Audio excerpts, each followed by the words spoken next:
Morning student, मेरा नाम सपना संदीप पाठक है, शासकीय अध्यापक महाविद्यालय अकोला। आज हम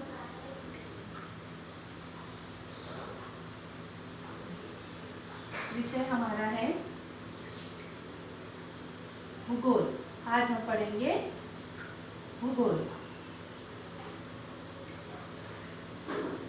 इसमें घटक है आंतरिक हलचलें। कक्षा हमारी है 9वीं।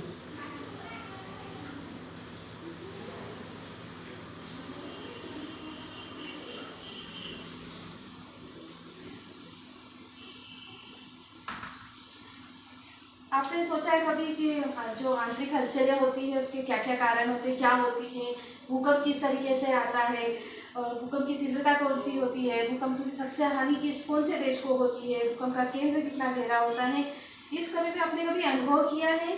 पृथ्वी पर कभी कभी विभिन्न आपदाएं आती हैं, जैसे बाढ़, चक्रवात, तूफान, हिमवर्षा, अतिवृष्टि,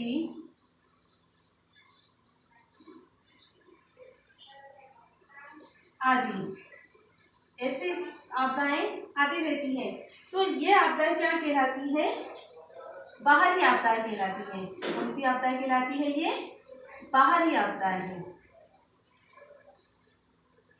उसी प्रकार पृथ्वी की जो आंतरिक आपदाएं होती है, जैसे उसमें आती है भूकंप, ज्वालामुखी,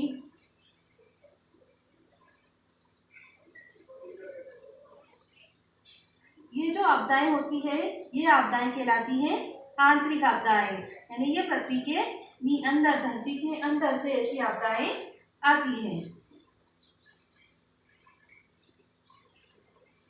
इन आपदाओं के कारण पृथ्वी पे जो जीव सृष्टि होती है उनको बहुत हानि होती है, जिनके कारण सजीव वित्त हानि होती है। और आज हम इसी के बारे में जानकारी प्राप्त करेंगे। हम एक टेबल लेते हैं, टेबल पर ऐसे बुक्स जमाते हैं और एक बुक को हम ऐसे निकालते हैं। तो आपने नोटिस किया होगा कि ऐसा क्यों होता है? ऐसा इसलिए होता है कि जब हम एक बुक को निकालते हैं तो वो दूसरी बुक भी उसके साथ में ऊपर की गिरने लगती है, तो जिस वजह से क्या होती है, ऊपर जो होता है कंपन होने लगता है। उसी प्रकार अगर पृथ्वी के नीचे कुछ भी आपदाएं ऐसे होती है तो ऊपर जो चीजें, हमारी धरती पे जो मनुष्य रहते हैं, जीव रहते हैं, पेड़ पौधे रहते हैं, उनको भी नुकसान होता है, या फिर धरती फट जाती है या फिर उससे कोई वैसे भी होता है। तो आज हम इनके बारे में जानकारी लेंगे। भूकंप और ज्वालामुखी के बारे में जानेंगे। भूकंप और ज्वालामुखी की घटनाएं वो पृथ्वी की आंतरिक आपदाएं कहलाती है, जिसमें जो पृथ्वी की अस्थिरता होती है आंतरिक हलचलों के कारण होती है।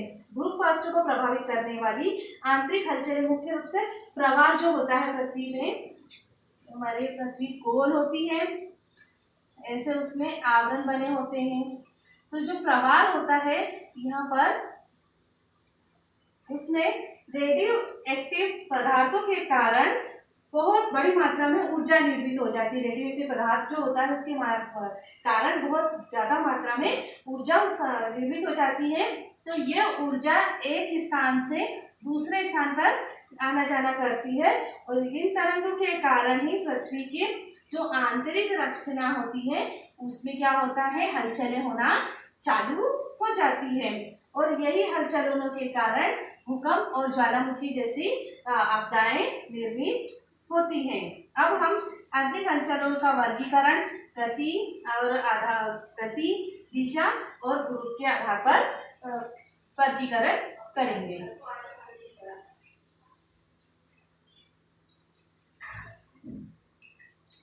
यहाँ लिखेंगे पहले वर्गीकरण का आधार, दूसरा भू हलचलों का वर्गीकरण।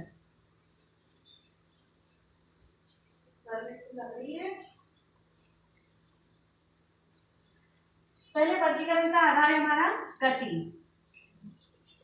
इसमें क्या होता है,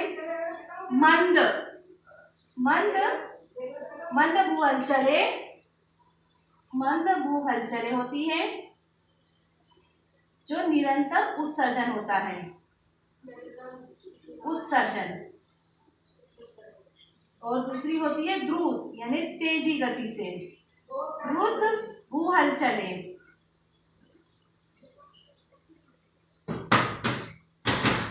भू हलचलें होती है ये कहाँ पर होती है, पर्वत और महाद्वीप में निर्मित होती है। कहाँ पर होती है, पर्वत और महाद्वीप में। और द्रुत भू हलचलें होती है भूकंप,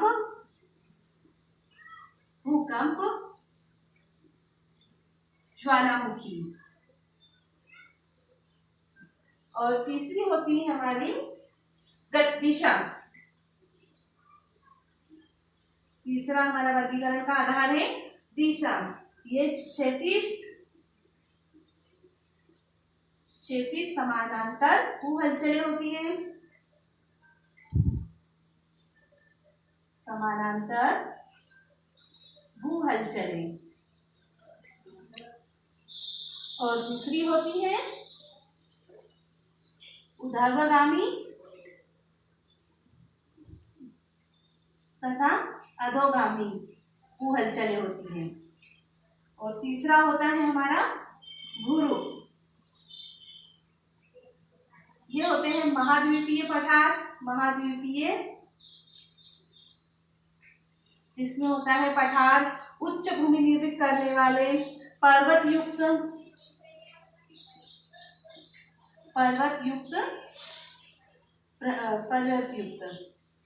मंद भू हलचलें वे होती है, मंद भू हलचलों का जो भूपटल पर जो पर्वत निर्मित होते हैं महाद्वीप पर, निर्मित के स्वरूप में जो परिणाम दिखाई देते हैं उसको कहते हैं।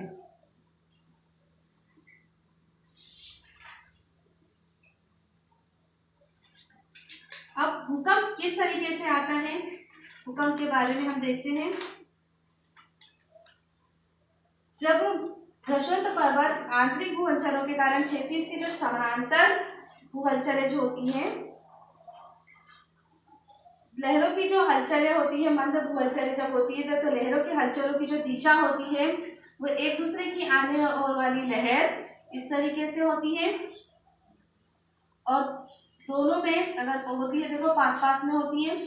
और जब उनमें तनाव होता है तो वो दूर दूर एक दूसरे के विपरीत जाने लगती है, एक दूसरे के विपरीत। और कठोर मतलब लहरों की हलचलों की दिशा बदलती है, दबाव पड़ता है और कठोर चट्टानों पर होने वाला परिणाम, तो उससे क्या होता है, जैसे इस तरीके की हमारी चट्टान होती है तो वो भ्रंश हो जाती है। क्या हो जाती है, भ्रंश। और ये दूर दूर होना शुरू हो जाती है। वहीं जब तनाव होता है तो इस तरीके से होना चालू हो जाती है। और कोमल चट्टानों पर होने वाला परिणाम होता है वलीकरण। क्या होता है, वलीकरण। और भ्रंश पर होता है। अब पर्वत निर्माण करने वाली हलचलें, अब पर्वत निर्मित करने वाली हलचलों के बारे में देखेंगे। अभी हमने देखा मंद भू हलचलें।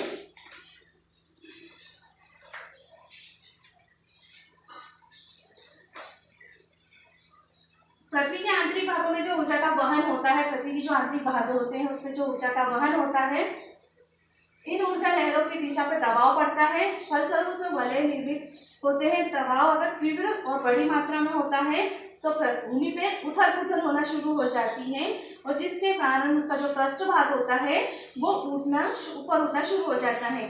इसके उदाहरण होते हैं हिमालय, अरावली का पर्वत, रॉकी, एंडीज, अलाइट्स आदि विश्व के ये प्रमुख क्या हैं, वलित पर्वत हैं।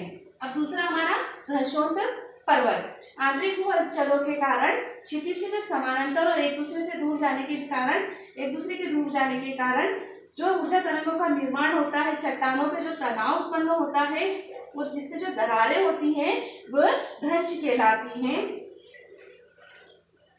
और भ्रंश घाटी किस तरीके से होती है ये अभी हम देख लेते हैं।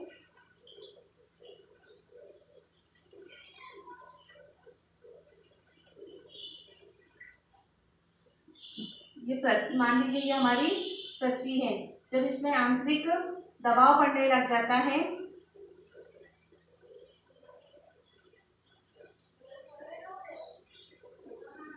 पृथ्वी है हमारी, जब उसमें दबाव पड़ता है तो एक हिस्सा जो उसका होता है वो ऊपर उस तरीके से उठकर आ जाता है, तो ये कहलाता है पर्वत, जो कि हिमालय पर्वत कहलाता है। और इस तरह की अब भ्रंश घाटी हम देखेंगे तो भ्रंश घाटी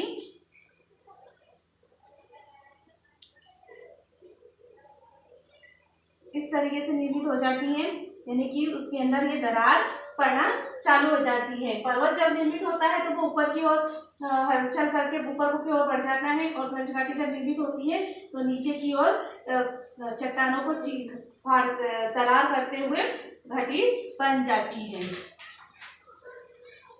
अब हम पढ़ेंगे हलचलों से निर्मित महाद्वीप। हलचलों से निर्मित महाद्वीप में पृथ्वी के केंद्र अथवा केंद्र की ओर से भूपटल की ओर मंद गति से हलचल होती रहती है। इन हलचलों के कारण भूपटल का जो विस्तृत भाग होता है वो ऊपर उठ जाता है, या अपना धंस जाता है, इस तरीके से हो जाता है, या फिर अंदर की ओर चल जाता है। तो इन हलचलों को महाद्वीप निर्माण करने वाली हलचलें कहा जाता है। लेकिन निचले मुख्य भूभाग भूमि धंसने की वजह से समुद्र सतह का जो भाग होता है वो नीचे चले जाता है। अब हम पढ़ेंगे क्रूर भूहलचलें। क्रूर भूहलचलें